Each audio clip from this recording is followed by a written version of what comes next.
কোথায় দাদা আপনাদের দোকানটা কোথায়? রাজীব ভবনের উল্টো দিকে? দেখো তো, ওই তো এই তো রাজীব ভবন, আচ্ছা, দাঁড়িয়ে আছি তো। এই যে দেখো দেখো উল্টো দিকে। ও হ্যাঁ হ্যাঁ, এইটাই তো। ফ্যান্সি চলো দেখি, চলো ভিতরে দিকে দেখি। ওই তো উনি, মনে হচ্ছে ওনাকেই দেখি। নমস্কার দাদা, নমস্কার, বলুন। বলছিলাম যে আমার হাজবেন্ড এরকম মানে অনেকদিন ধরেই এই সমস্যাটা, চুলের সমস্যা, আচ্ছা। তো অনেক ডাক্তার দেখিয়েছি, অনেক মেডিসিনও খাইয়েছি, মানে আচ্ছা, অনেক আচ্ছা। কিছু করা হয়েছে, ট্রিটমেন্টও অনেক মানে কিছু চুল হয়েছে। আসছে না নাকি? না, কিছুতেই চুল আর হচ্ছে না। তাহলে আজকে কি আমরা চুল লাগাবো?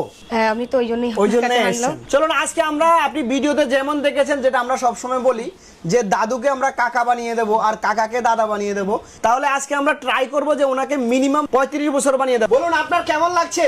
আমার তো পুরো অন্যরকম লাগছে, আমি তো গ্রামে এসেছিলাম আর কিরকম দাদা আমরা যেটা সবসময় বলি যে আমরা দাদুকে কাকা বানাবো আর কাকাকে দাদা বানাবো আর দাদাকে ভাই বানাবো, এটা 100% পসিবল নাকি? একদম সত্যি কথা। আমাদের এখানে কিন্তু খুবই রিজনেবল প্রাইস থাকবে, মাত্র আর মাত্র 5,000 টাকা। স্যার আপনার কাছ থেকে কত টাকা দাম নেওয়া হলো? 5,000 টাকা। 5,000 টাকা, তার বেশি নেওয়া হয়নি? না, না, না। আর আপনাকে সঙ্গে একটা গিফট দেওয়া হয়েছে তো? দেওয়া হয়েছে, হ্যাঁ। তাহলে ম্যাম বলুন, তাহলে আপনি যেটা ভেবে এসেছেন একদম মোটামুটি যেটা ভেবে 100% এসেছিলাম ফিল একদম হয়েছে? সেইটাই 100-এ 100। একদম 100% ফিলফুল হয়েছে। অনেকে বলেন যে দাদা আমি যদি গাড়ি চালাই উড়ে চলে যাবে না তো, বা আমি জলে নামি তাহলে উড়ে চলে যাবে না তো? দেখুন এভাবে ধরবো, যত ইচ্ছে এভাবে ঝাঁকড়াবো, দেখুন যত ইচ্ছে এভাবে ঝাঁকড়াবো, কিন্তু খোলার কোনো রকমের চান্স নেই। এখন হলো গরমের দিন, এই জন্য আজকে আমরা নিয়ে আসলাম এই যে কুলারটা আমরা দেব। প্রত্যেকটা হেয়ার প্যাসেজ লাগাবেন।